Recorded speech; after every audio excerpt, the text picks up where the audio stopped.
Hello and welcome to Sheba Online Classes, Standard 9. This video is exclusively a revision video for the following exam you are going to write very soon. Okay. So, this see the portions on the board, Unit 3 and Unit 4. Okay. Unit 3 Old Man River and Unit 4 is 17 Oranges. These two lessons, and then whatever the book back exercise given to you, that is meanings, opposites, and even the grammar part, what the book back exercise only will be given as a grammar part. Okay. And then Unit 3 and 4 poem for the poetry, that is third unit. On Killing a Tree is full poem is for first two stanzas for memory. Okay, first two stanzas only for memory for the third unit. Okay, and then of course see the pattern, synonyms, antonyms, and grammar, then short answers, poetic lines. From the poem will be giving you few lines, and from there underneath will be asked question answers. Okay, questions will be asked, and then new thing what we are adding is composition. So one composition part, that is prepare and advertisement, that I will tell you now first before going to the grammar part and the question answers. First I will explain to you. Before that, many of you are not writing your poem format properly. Okay, when see a quote from memory, write these lines. If this given to you means, what should you do is, first this is the format, look at the board. If you are not going to follow this format, you will not be getting marks. Okay, this is it. This is the way you must write. First, whatever lines have been asked to you, first 4 lines or first 5 lines of the poem On Killing a Tree. So the first lines you must write, the first 5 whatever is asked. Before that, write the heading, that is the title of the poem, On Killing a Tree. Underline it neatly. Okay, this is the page. I am just showing you. This is in the page how you are going to write. Okay. First write the heading On Killing a Tree, and then whatever lines have been asked to you, how many 4 lines or 5 lines, whatever is asked, write that neatly along with the punctuation marks. Starting line should be capital letter. Here show all the punctuation marks clearly. Okay, then final last is the name of the poet. That should be written. Okay, G.V. Patel is the name is. G.V. Patel name should be written. So for this, see the mark allotment. This you will be getting 1 mark, writing the title and the name of the poet, 1 mark. So 2 marks, and rest is 3 marks for the poem. So if you don't write this, you will only be judged, that is marks will be given only for 3 marks. This 1 mark and 1 mark will be minused. So you want that minus marks? No. So you write this format properly, you will get full 5 marks. Right? Okay. So On Killing a Tree, then the name of the poet, this is the format. Now next, composition. What is asked here? Prepare an attractive advertisement. So this is the way how you are going to prepare an advertisement. See the mark allotment I have given to you. Accordingly only you will be getting marks. Alright. So see, first an outline. First give an outline, whatever, it's a rectangle, triangle, circle, any shape, star shape, whatever. What advertisement is asked to you. It can be a textile, it can be a shoe, that is showroom about shoes, then about bags, about anything it can be. Read the advertisement properly. Some hints will be given there itself, like slogans will be given to you. Then sometimes the name of the shop also will be given to you. So if it is given there, if the name of the shop is given, write the name of the shop here. For example, say one Pothys, I am just writing for you to just to know. Okay, Pothys showroom. Okay, Pothys textiles. Okay, Pothys textile. Heading for that 1 mark. Okay, heading 1 mark. Outline, whatever outline you are giving, for that 1 mark. So 2 marks over. How many more marks? 3 marks. Then end of the advertisement. End of that, no, you must give your address, contact address, and then email ID. Got that? Contact address and email ID for that 1 mark. And the next is, now attractive advertisement I am giving you. What's the meaning of attractive? Lot of drawings you must show. Now this is Pothys shop means what will give, what is there? Textiles, not saris, chudidars, jeans, tops, all that, whatever is given to you. So for that you must nicely draw, nice beautiful drawings you must put up here. For that don't waste lot of time. I don't want any color pencils, only blue and black, that's all. Blue pen and black pen only you must use. No using any color pencils or sketch pens. Okay, only this. And then next that for that drawing 1 mark. And then finally slogans. Slogans, what are slogans? hurry, offer limited, buy one get one free, combo offer, Diwali that is sale, Diwali sale that, or that it can be any pattern you can write like this, sale write like this, sale like that you can write, hurry, all that. No, so this is the way you must write. So this is 5 marks totally you will be getting. So 5 marks, how I have divided the marks in the title 1 mark, outline 1 mark, drawing 1 mark, slogans 1 mark, contact email ID is 1 mark. So you want that 5 marks, you want it solidly, means follow this pattern. Okay, and the next is poetic lines. Now how many of you don't understand this at all. Poetic lines are given. See, from the spider and the fly I have taken this 4 lines. Okay, 4 lines I have taken. I have not written the full line fully because there is no space for me. So I just written half and half. I want only the last part of the sentence. Now poem is given to you 4 lines. In the question answers, 5 question answers will be asked. In that first one, it may be asked, what are the rhyming words? Rhyming words, if it is asked, means where should you pick up the words? Only from the last word of the sentence. Sentence is given, end of the sentence, the last word only should be calculated for the rhyming word. Rhyming scheme, rhyming words, everything from that words only. Now for example, now sentence is given, nothing should be taken from here. Okay, nothing should be taken from here. Rhyming words, rhyming scheme only from the end of the sentence. See for now. So see this now.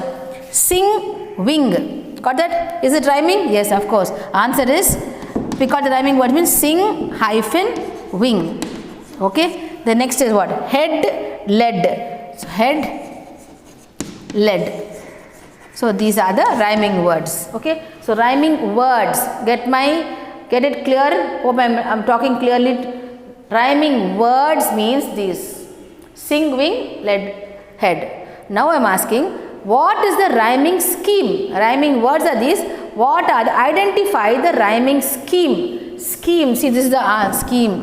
Rhyming scheme. Okay. If that is asked, no, again the last ending words only, you must put a small letter, not capital letter, small letter, A, B, C, D, whatever it goes on. If the words are repeated, means the same sounding words, means if this word rhymes with this word, then the same letter should be repeated. For example, now this itself we can see, sing, put A. Okay. Now sing and wing, it is rhyming, isn't it? If it rhymes, again this also should be A. And now sing, wing, head does not rhyme, isn't it? So next word, what's the next letter? B. Put this letter as B. Now sing, wing is AA. This is B, we put head as B. Head and lead. Head, lead, same word. So again we repeat this letter. So B. Answer is AA, B, B. AA, B, B is the answer. Only should use small letters. Okay. That is alphabets, small letters, not capital letters. So understood this now? This part you understood. So next time I don't want any one of you to make any mistakes. Clearly rhyming words and rhyming scheme should be taken from the end, not from the in middle. Another one is poetic lines. I'm going to ask is, identify, then pick out the alliterated words. Words in alliteration. What's the meaning of alliteration? The repetition of the sentence. For example, see here itself. Come hither, hither. The sentence I have not given to you. Come hither, hither. See, hither, H, H is repeated. It can be repeated for twice, thrice, 4 times also it will be repeated. So, more than twice if it is repeated, it is alliteration. What is that? Alliteration. Words of alliteration. See the question? Alliteration. Alliteration means the repeating words. See this word here I have not shown you the full words. So if it is read the sentence, if the word is repeated, then from the first line this is the word, second line this is the word. If the line is mentioned to you, pick out the mention the alliteration of words in the second line or the third line, then only that line only you must have, not all the lines. Okay. So now I am asking you second line, which is the alliterated word, the second line. So what is H is alliterated word. So H is alliterated word, hither, hither. Got that now? Now next is another one figure of speech is here. What is the figure of speech? Repetition. See that? See this, yaw, yaw. It is repeated. your. It is repeated. So that is called repetition or anaphora. Anaphora is the figure of speech. This one. This is known as anaphora. Repeating words. Repetition or anaphora also you can say. Understood that this is the main and then this whole poem is personified. Okay, and that is two insects are talking. No, two insects are talking. Spider and the fly. So it is we are giving like one human figure, that is a personality to them, and making them as like a story. So it is again the whole thing is a personified way of doing it. Got this now? So till now you understood? Okay, let's continue. See this. I have to. That is unit 4 supplementary also we've got. Okay, unit 4 supplementary, that is the cat and the painkiller. So in that just one question only I have asked, that is rearrange the sentence. That is for that what should you do is you have to read the story once. The cat and the painkiller, no, that is about Tom Sawyer, the adventures of Tom Sawyer. For that story, read the story once. Totally full story you must read, because if you read the story only, how you are going to rearrange the sentences. Simply don't go to the book back, take the guide and just write it down. Okay, first note the story. Note the story properly, read it once and then answer the question. Okay, so unit 4 supplementary, the cat and the painkiller. For that question is, you will be asked rearrange the jumbled sentences into, that is 5 or 8 sentences are given, that you have to rearrange the sentence according to the story. Okay, or the next grammar part. See the grammar part, note down all these headings: prefix, suffix, prepositional phrase, dependent clause, gerund and infinitive, phrasal verbs, modal verbs. Everything is in your book back only. That is the 3rd and the 4th unit book back. Okay, nothing I have taken from outside. Everything is in the book itself, from the book itself. Okay, now what is prefix, suffix? Everybody knows from all along last test also written. So what is it? A root word will be given to you. Say honest is the root word. Root word is honest. If they are asking you, write a prefix. What can you write? Honest. What can you write as a prefix? Prefix comes where? It comes before the word. Suffix comes after the word. So prefix comes here. So what can we write? Dishonest. Okay, dishonest we can write. For example, now asking you, write a suffix. Suffix honestly, honesty, all of that is whatever comes after the root word. Root word means this word. Whatever that word is given is called the root word. Before and after. Before if it comes means prefix, after means it is suffix. Okay, that is clear. Now next is prepositional phrase. It's there in page number 98. Prepositional phrase, that is they tell you about. See, one sentence will be given, you have to choose, that's it. Very, very easy. You just have to choose it. So in the example, say dash the rains we went out. The choice will be given as in spite of, in spite on. So what is the correct thing? In spite of. Okay, in spite of is the answer. In spite on is not correct. That's not prepositional phrase.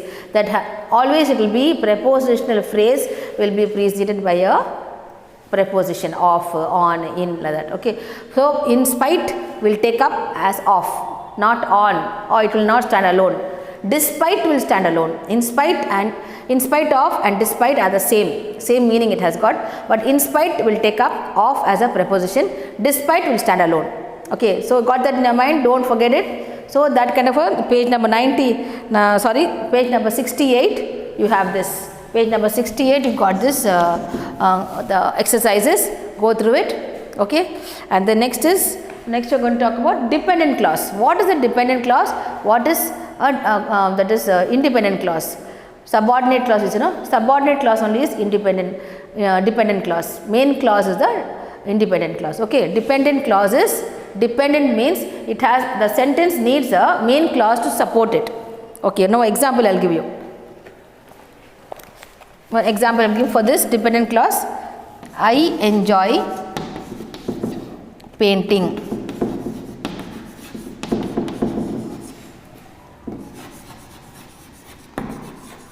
During my holidays.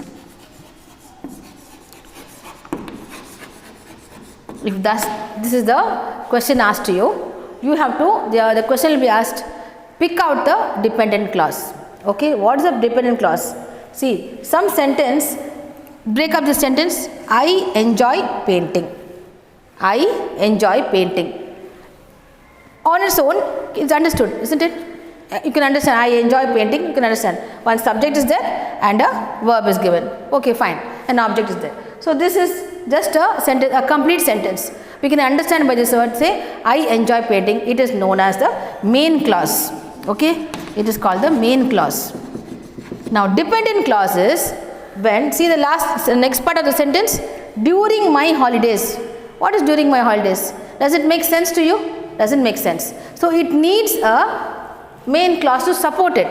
That is only called dependent clause. Got that now? This part is known as the dependent clause. During my holidays is known as the dependent clause, because dependent means this part of sentence needs this main clause to support it.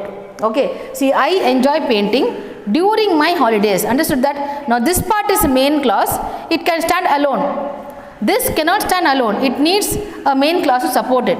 So when you are telling that, when the question is asked, underline the dependent clause. This only is the dependent clause. Got that now? During my holidays. So that also is in page number 68.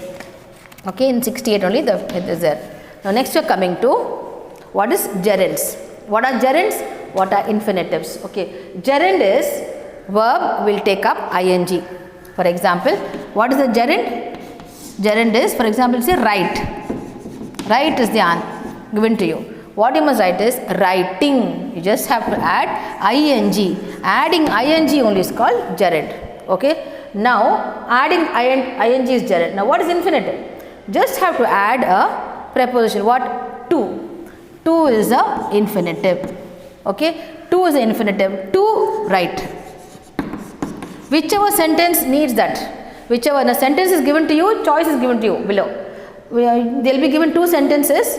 Now first sentence or second sentence, whichever, which sentences applies the gerund, you have to apply it. Which sentence needs infinitive, you have to apply that. Okay, so to write is the infinitive, gerund takes up the ing. Got that? Writing, eating, standing, playing. Okay, got that. Now next is phrasal verb. Phrasal verb, I told you also before. Phrasal verb, what is that? It takes up that is page number, it comes in page number 97. Okay. Page number 97, phrasal verbs, fond of, hidden away, locked up, laughed at, look at. Again, that also will be given to you in a choice form. You have to understand the sentence, pick it out and write. I have given you the explanation in the previous video. Please go through it, the phrasal verbs video. I have explained everything to you. So go through that video, only then you will understand. Okay. And then come to last is modal verbs. What are modal verbs?